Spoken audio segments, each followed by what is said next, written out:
гүйдэлтэй дамжуулагчдын соронзоо харилцан үйлчлэл гэдэг нэг ойлголт гарч ирнэ. За одоо нэг ийм бүгдээрээ гүйдэлтэй дамжуулагч байлаа гэж бодъё. Тэр гүйдлийг нь I гэж бүгдээрээ. За I K гэж энэ K дамжуулагч. Энэ гүйдэлтэй дамжуулагчаас тодорхой зайд, ямар зайд, D зайд соронзон орны индукц нь B нь K гүрчих нь 2 I K хуваах нь D байдаг байна. За яг энэ цэг дээр аваачаад өөр нэг дамжуулагчийг бүгдээрээ байрлуулчих. Энэ цэг дээр аваачаад энийг нэг жоохон холдуулчих л да. Энэ одоо үйлчлэхэд бэлэн байгаа гэд бодъё. За энэ яч. Яг энэ O цэг дээр аваачаад дахиад нэг өөр гүйдэл бүхий дамжуулагчийг ингээ байрлуулчих. За энэ тэр нь бас доороос дэшегээ гүйж байгаа. Түүний гүйдлийн хүч нь L байлаа гэж бодъё. L дамжуулагч. За энэ тохиолдолд яах вэ гэвэл өнөөх O цэг дээр их соронзон орны зүгээс тухайн гүйдэлтэй дамжуулагчид хүч үйлчилж эхэлнэ. Энийг хэлсэн амперийн хүч гэдэг байна шүү дээ. Соронзон орон дотор гүйдэлтэй дамжуулагчийг оруулах юм бол хүч үйлчилдэг гэсэн. O цэг дээр соронзон орон байгаа юу? Байгаа. Тэр маань K гүрч нь 2 I K хуваах нь D гэсэн хэмжээтэй. Аха. Тэр соронзон оронд гүйдэлтэй дамжуулагчийг байрлуулах юм бол хоорондоо хүчээр үйлчлэлцээд эхлэх нь байна. За энэ хоёр маань энэ тохиолдолд хоорондоо харилцан үйлчлэлцээд таталцсан. F хүч хасах F. Энэ харилцан үйлчлэлцэж байгаа хүчний хэмжээ хэрхэн олдог вэ гэхээр энэ харуулсан байгаачлан K гүрчих нь 2 I K I L үржих нь L урт нь гэсэн үг. Хуваах нь D байдаг байна. Энэний уртыг бүгдээрээ L-ээр тэмдэглэх юм бол за D гэж юу вэ? D гэдэг маань энэ хоёрын хоорондох зайг илэрхийлж байна. За түрүү D гэдгийг би тодорхойлоод өгчихсөн, тийм ээ.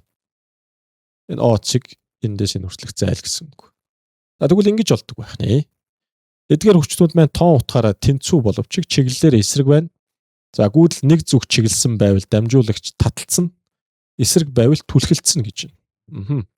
За энэ дээр л байна л да. Тухайлбал энэ I K, энэ маань I L ийм гүйдлүүд байна. Хоорондоо D зайтай.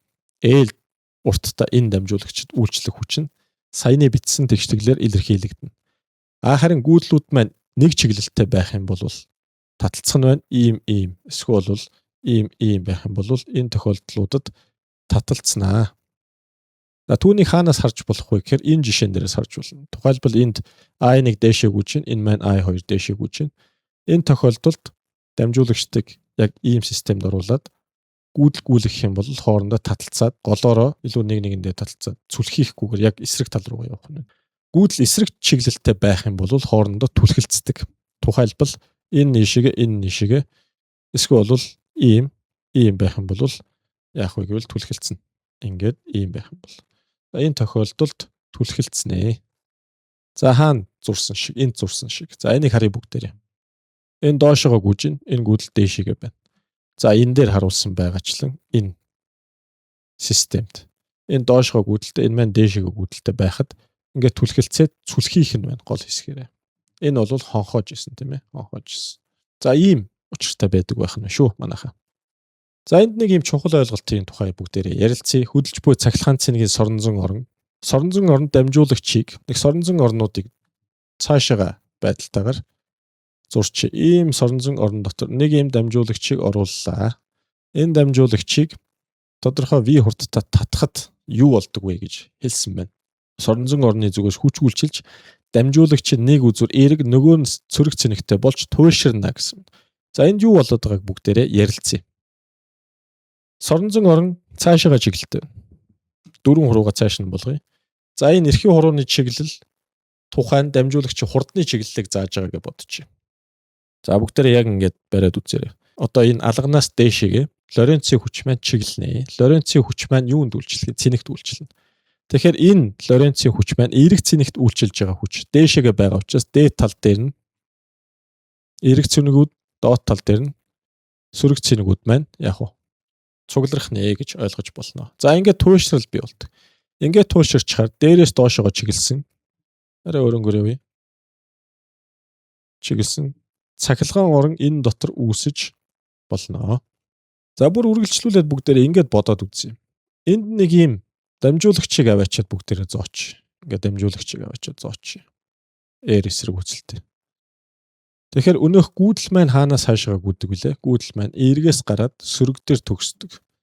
Тэгэхээр эрэг туйлаас гараад ингэж гүйгээд гүйдэл маань ингэж гүйгээд энэ дотор яах вэ гэвэл энэ дотор доороос дээшээгээ гүйхэн л дээ. Энийг ойлгочих. Гүйдэл маань энд доороос дээшээгээ ингэж гүйдэг байх нэ. За ингэж гүйдлийн чиглэлийг болно. За ерөнхийдөө бол ингээд резисторыг залгачаар гүйдэл гүйгээд байна гэдэг чинь энд хөдөлж байгаа энэ хэсэгт хөдөлж байгаа энэ дамжуулагч маань нэгэн төрлийн цахилгаан хөдөлгөгч хүч болоод байна. Батарей шиг үүрэг гүйцэтгэдэг дээ шүү дээ, тийм учраас энийг бид нар юу гэж хэлдэг вэ гэхээр индукцийн одоо цахилгаан хөдөлгөгч хүч энүүгээр гүйж байгаа гүйдлийг индукцийн гүйдэл гэж хэлдэг байх нэ. Энэ дээр буруу зурсан байна. Энэ дээд талынхыг нэмэхээр авах хэрэгтэй хэдүүлээ. Доод талынхыг нь хасахаар авах хэрэгтэй шүү. За. Жишээ болгож 4-ийг хий. Жишээ 4.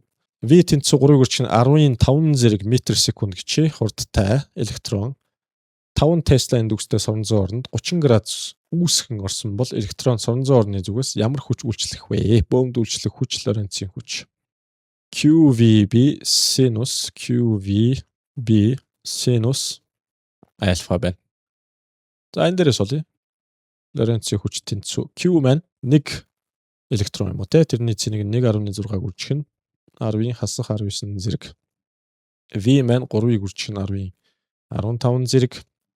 B бол 5 үржих нь синус 30 0.5 байдаг. За энэ дээрээс бодъё бүгдээрээ. FL тэнцүү 4.8 5-аар үржүүл. За 4.85 калькулятор ашигланаа. Калькулятор 1.6-г үржих нь 3 үржих нь 5 24 гарах юм байна. 24-ийг үржих нь 10-ийн хасах 4 зэрэг үржих нь 0.5 тал нь гэдэг чинь 12 10-ийн хасах 4 зэрэг ньютон байх нэ. За ингэ олчиж байна. Жишээ 5. B тэнцүү 10 ньютон хуваах нь ампер метр индукстэй соронзон оронд байрлуулсан. L тэнцүү 1 метр урттай шулуун дамжуулагчаар 5 ампер гүйдэлгүй нэ. Дамжуулагчид үйлчлэх хүчний чиглэл ба хэмжээг тодорхойл. Чиглэлийг нь хэрхэн яаж тодорхойлох вэ? Баруун гарын дүрмээр тодорхойлно бүгдээрээ. Нэг ямар ч байсан сонгоч. За, B бол цаашаага 4 хурууга шууд цаашаага. Тэгээд гүйдэл хаашаа гүйж байна. Баруун гар тийшээ. Тийм учраас эрхээ хурууга баруун гар тийшээ. Хэрвээ нөгөө тийшээ байсан бол ингэ шүү. За ингээд алга хаашаага харсан байна. Дээшээгээ харсан байна. Тэгэхээр дээшээгээ чиглэлтэй байх нэ. Энэ тохиолдолд дээшээ чиглэлтэй. Окей. Ингээд F хэмжээг нь тодорхойлъё F хүчнээ. Энэ бол амперийн хүч мөн үү? ILB синус альфа. Синус альфа маань 90 градус байгаа синус 1 болно. Ингээд F тэнцүү I 5 ампер гүйжсэн байна. L 1 метр үржих нь B 10 50 ньютон хүч X дэшегээ үйлчлэх нь байна. 6 дахь бодлогыг бодъё. 13-15 харуулсан гүйдэлтэй параллел хоёр дамжуулагч ямар хүчээр харилцан үйлчлэлцэх вэ гэж асууж байна. За эхлээд энэ бол ерөнхийдөө баруун гар тийшээгээ энэ зүүн гар тийшээгээ байсан юм. Түлхэлцгүй таталцгүй түлхэлцэн. Түлхэлцэнэ гэдэг нь цүлхийн гэсэн үг. Ийшээгээ. Энэ F2, энийг F1 гэж. Энэ хоёр хүч нь чиглэлээрээ эсрэг боловч хэмжээгээр ямар байх вэ? Тэнцүү байна. Тэгвэл тэр хэмжээг олъё. Хэрхэн яаж болох вэ? K үржих нь 2 I1 I2 за энийг L-ээр үржүүлээд бүгдээрээ D туваасантай тэнцэнэ. За энийг бэрээ бодноо. F тэнцүү K 10-ийн хасах 7 зэрэг үржих нь 2 гэчээ. Ингээд энэ дээр хэн гарч ирэх вэ? 5-ыг үржих нь 15 хуваах нь D 0.5 метр. Урт нь 1.5 байсан юм байна. Харагдахгүй ч магадгүй нэг ярилцгач. За 450 гарах нь байна. Энэ үржүүрүүдийнх нь үр дүнд 450 үржих нь 10-ийн хасах 7 зэрэг байх нэ. За би дахиад нэг дабл чек хийгээд энэ 2 2-ыг нь мартсан байж магадгүй. 2 10 150 үржих нь 1.5 хуваах нь 0.5. За тийм байна. 450 үржих нь 10 хасах 7 зэрэг. За ингээд энэ дээрээсээ бид нар юу гэж бичиж болох вэ? 45-ыг үржих нь 10-ын хасах 6 зэрэг ньютон буюу 45 микро ньютон хүчээр үйлчлэлцэх нь байна.